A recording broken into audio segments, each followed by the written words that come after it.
contexto, porque com receio de o meu raciocínio dar por cima mecânicas e tal.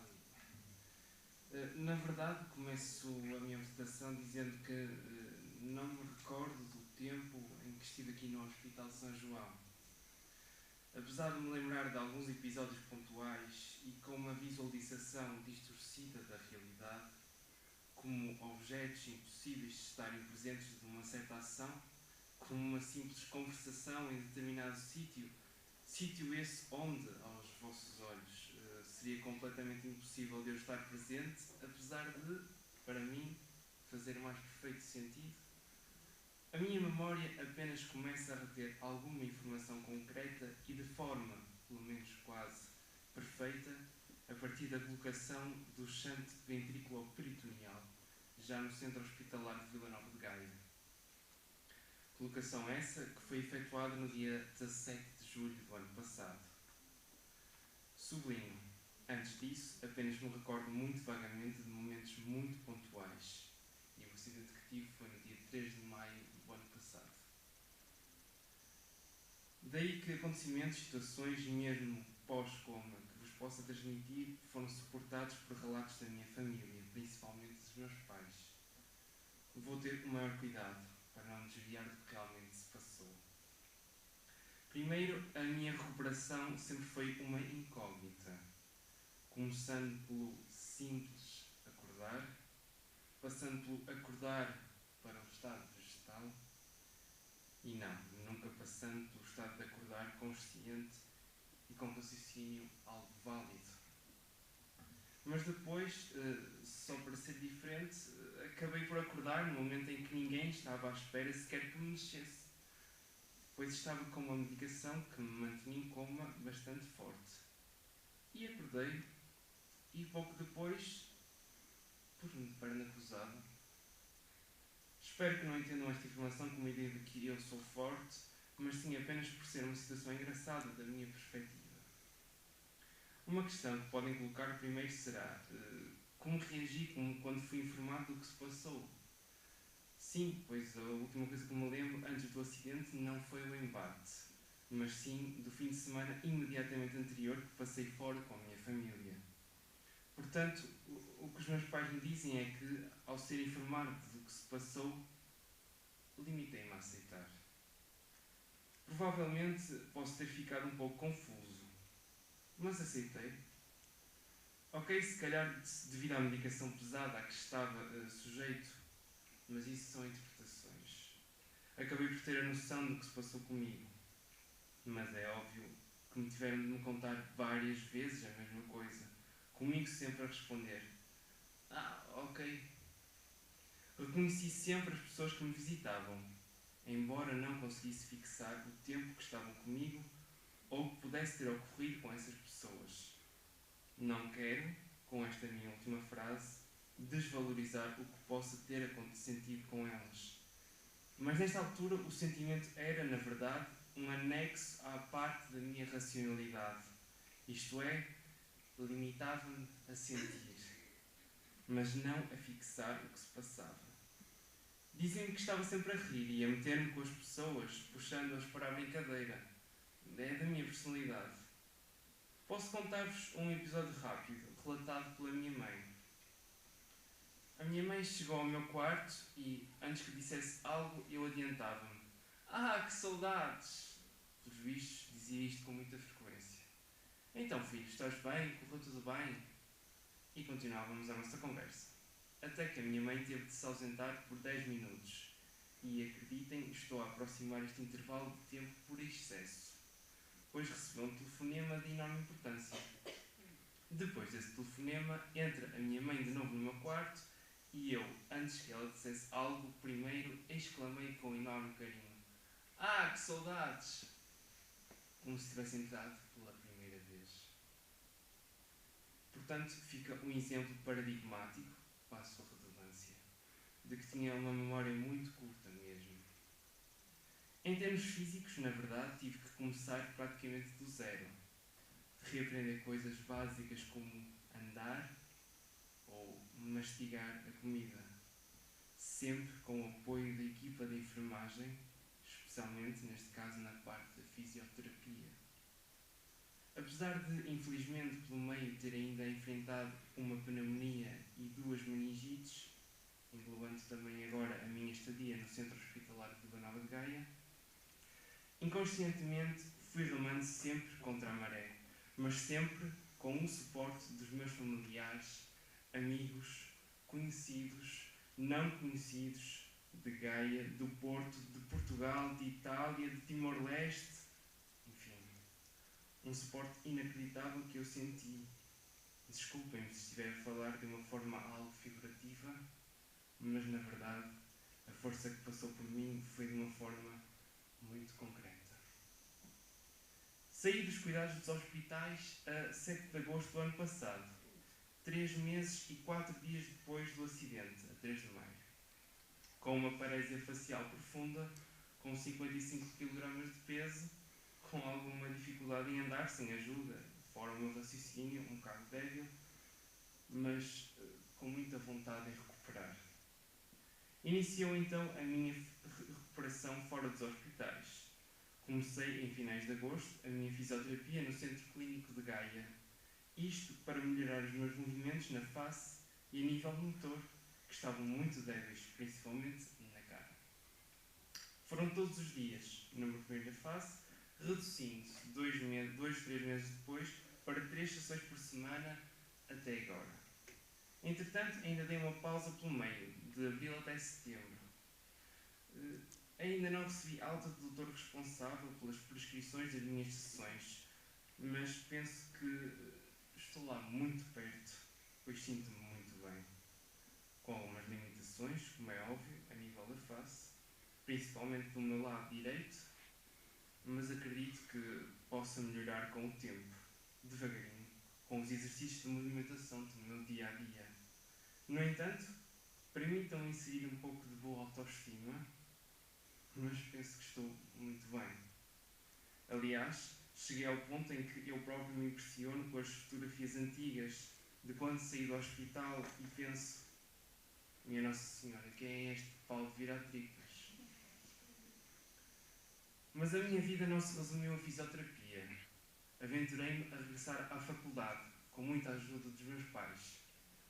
Não como aluno normal, como é óbvio, mas sim como extraordinário, com o intuito de me inscrever a uma cadeira em cada um dos 2 semestres. Porque não basta desenvolver-me apenas em aspectos motores. Temos que martelar nesta nossa massa cinzenta que possuímos no interior do nosso crânio, especialmente no meu caso. Então, no primeiro semestre, inscrevi-me a Probabilidades e Estatística. Uma cadeira algo pesada, mas na verdade não tinha outra escolha, pois dentro das cadeiras em que me poderia inscrever, preferi aquela em que, durante o estudo, tivesse a motivação de passar e não fazer fretes, numa cadeira em que já tinha a nota final da aprovação. Resumindo, procurava desafio para trabalhar. E relativamente a outras cadeiras que não fiz, ainda não tinha os requisitos necessários para frequentá-las. Bem, não passei, porque a minha cabeça ainda estava um pouco débil. Foi nesta altura também que comecei a ter a verdadeira noção das minhas dificuldades. A minha memória e raciocínio estavam uma lástima. E não foi por falta de trabalho, acreditem. Porque, mesmo que não me apetecesse, tinha 2 personagens lá em casa, que são os meus pais, que me fizeram reviver os meus tempos de menino e me diziam carinhosamente: vai estudar, pá! Eu podia passar várias horas de estudo, mas quando passava a parte da resolução de exercícios, já não me conseguia lembrar bem o que tinha acabado de estudar. Fui escrevendo, então, muito frequentemente, num bloco de notas, tudo o que os professores diziam, incluindo notas enquanto lia a matéria, para tentar, de alguma maneira, guiar o meu raciocínio de uma forma eficaz, tentando evitar ao máximo as brancas, que tanto me assolavam. Segundo semestre, Programação 2. Mais uma cadeira um pouco complicada, porque não é por acaso que se chama Programação 2.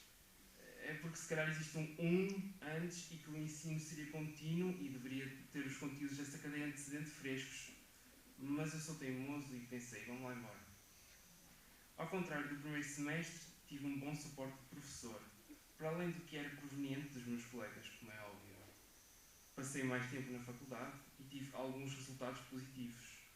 Nos trabalhos práticos, 3, consegui uma média de 11.3.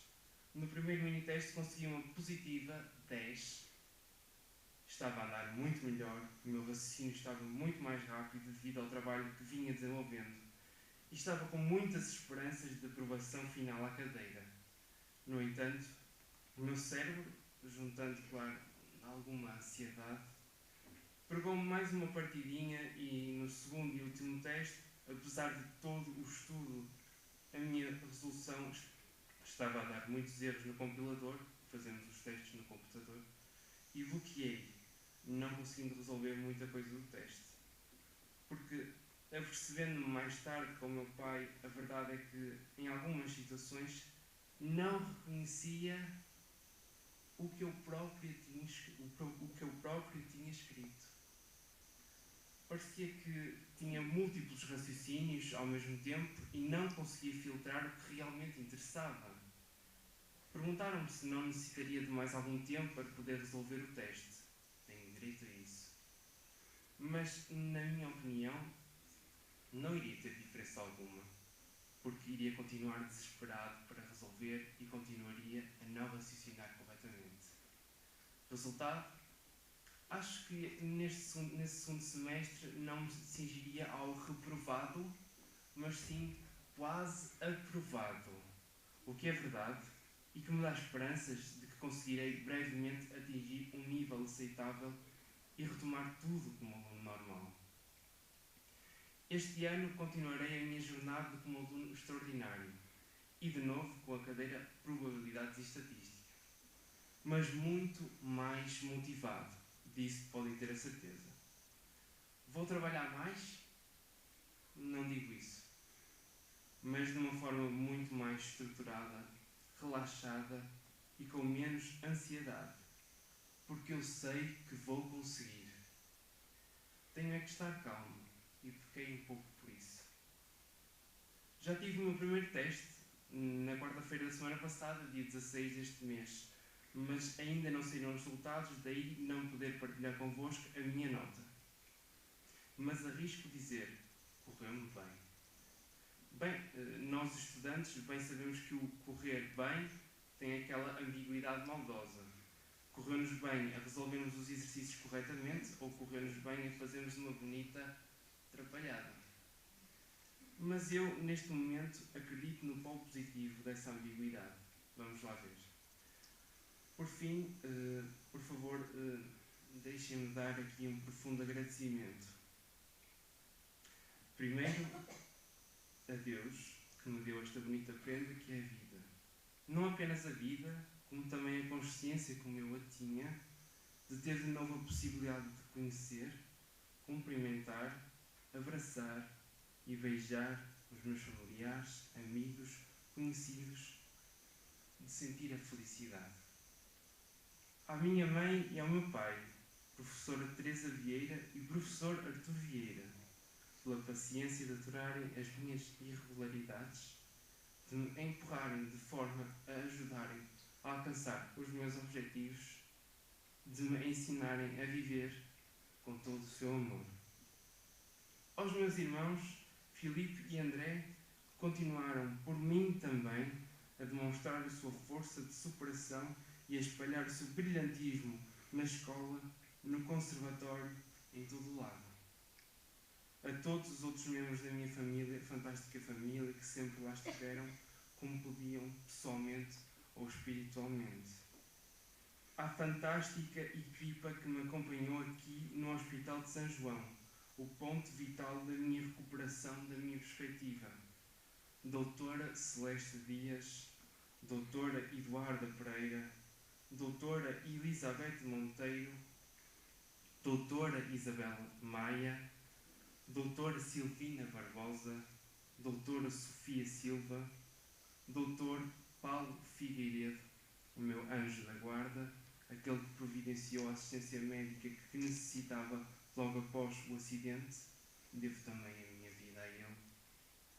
À enfermeira-chefe Marília Moraes, ao enfermeiro de reabilitação Alberto Pereira e restante incrível equipa de enfermagem, do Centro Hospitalar de Vila Nova de Gaia, Dr. Pedro Sousa, de Neurocirurgia, todos os outros incríveis profissionais que também lutaram para que eu sobrevivesse e simpatizaram com a minha pessoa, incluindo funcionários, auxiliares e do secretariado.